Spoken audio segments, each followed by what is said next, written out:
கர்த்தருடைய பரிசுத்தமுள்ள நாமத்திற்கு ஸ்தோத்திரம். இன்றைய நாளின் கர்த்தருடைய வார்த்தையாக உபாகமம் 11ஆம் அதிகாரம் 11ஆம் வசனம்.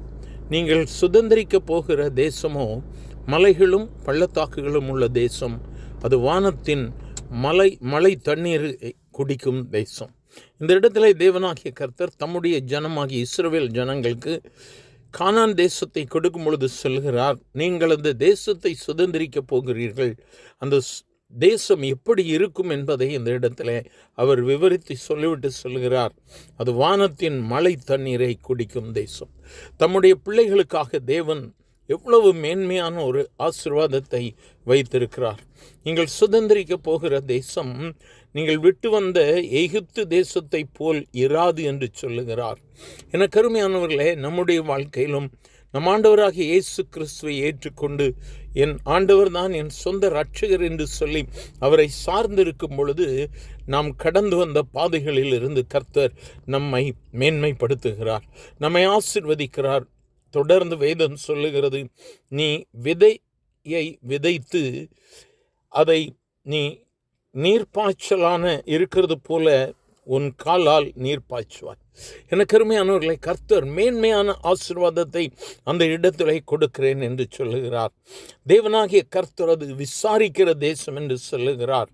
வருஷத்தின் துவக்கம் முதல் வருஷத்தின் முடிவு வரை எப்பொழுதும் அந்த தேவனாகிய கர்த்தரின் கண்கள் அதன் மேல் நோக்கமாயிருக்கும் என்று சொல்கிறார். இந்த நாளிலும் கர்த்தர் இந்த வார்த்தைகளை கேட்கிற எனக்கு அருமையான தேவ பிள்ளையே, எகிப்தை விட்டு நம்முடைய பழைய வாழ்க்கையை விட்டு ஒரு புதிய ஆசீர்வாதத்திற்குள்ளாக வந்திருக்கிறோம், கானானுக்குள்ளாக வந்திருக்கிறோம். இஸ்ரவேலின் தேவனுடைய கரத்திற்குள்ளாக வந்திருக்கிற நம்மை பார்த்து கர்த்தர் சொல்லுகிற வார்த்தை, உன் தேவனாகிய கர்த்தர் உன்னை விசாரிப்பார். வருஷத்தின் துவக்கம் முதல் முடிவு வரை அவர் நம்மை விசாரிக்கிறவராக இருக்கிறார். இந்த நாளிலும் ஒருவேளை பலவிதமான துக்கங்கள், துயரங்கள், பாடுகள், வியாதிகள் என்று சொல்லி பலவீனங்கள் என்று சொல்லி இருப்பீர்களானால் இந்த நாளிலும் கர்த்தர் நம்மை தேற்றும்படியாக சொல்லுகிறார், நான் உன்னை விசாரிக்கிறவர், நான் உன்னை பலப்படுத்துகிறவர், உன் வாழ்வில் நன்மையை செய்கிற கர்த்தர். எப்படியாக அன்று இஸ்ரவேல் ஜனங்களை பார்த்து தம்முடைய ஜனங்கள் என்று சொல்லி தெரிந்தெடுத்து வாக்கு கொடுத்தாரோ, அதே தேவன் இந்த நாளிலே நம்மையும் பார்த்து சொல்லுகிறார், நான் உன்னை விசாரிக்கிறவர், உன் குடும்பத்தை விசாரிக்கிறவர், உன் பிள்ளைகளை விசாரிக்கிறவர், உன் தேவைகளை சந்திக்கிறவர்.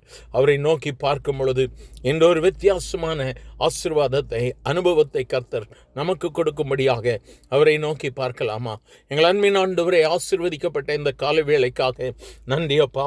உம்முடைய வார்த்தையின்படியாய் கர்த்தர் விசாரிக்கும்படியாக வருஷத்தின் துவக்கம் முதல் வருஷத்தின் முடிவு மட்டும் ஆண்டவரை எப்பொழுதும் உன் தேவனாகிய கர்த்தரின் கண்கள் அதன் மேல் நோக்கமாய் இருக்கும் என்று சொன்ன கர்த்தர் எங்கள் ஒவ்வொருவர் மேலும் நீர் நோக்கமாய் இருக்கிற தயவிற்காய் ஸ்தோத்திரம். பலப்படுத்துங்கப்பா. தேவைகளோடு இருக்கிறவர்களுடைய தேவைகளை சந்திங்க. பலவீனங்கள், வியாதிகள் மாறட்டும். கர்த்தருடைய ஆசீர்வாதம் கேட்கிற ஒவ்வொருவருக்கும் விரும்புகிற ஆசீர்வாதங்களை கொடுத்து கர்த்தர் நிறைவாய் மேன்மைப்படுத்தும். ஆசீர்வதியும். இயேசுவின் நாமத்தில் பிதாவே, ஆமேன், ஆமேன்.